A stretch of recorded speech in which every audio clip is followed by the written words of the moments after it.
Oh yeah. What did you see? Just were you excited looking at him and the potential he had, just watching from a coaching standpoint and from a fan standpoint? Yeah, no doubt. And I think the first game I really got to watch in depth was the Oklahoma game, and he obviously made a couple big hits, and I think knocked that wideout out of the game, and did some of those things. I mean, he was all over the field.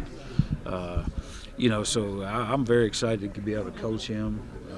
Just keep developing him as a player and as a person, and the same thing with Darwin. I know Darwin's a senior, but heck, we still got a lot of time, with him before the season starts, and kind of get him going, and just coaching him up, and then obviously KJ Dillon too.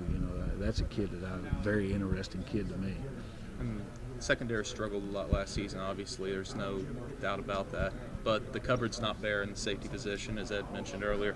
You've got a lot of experience. How do you think that's going to help you push last season into the back of those kids' minds and start developing for the upcoming year? Yeah, well, I think the first thing is, we're not going to talk about what happened last year. It's in the past. Let's move on, and hopefully you've learned from mistakes. But I'm not going to pull out film and try to berate a kid and say, obviously I've watched it.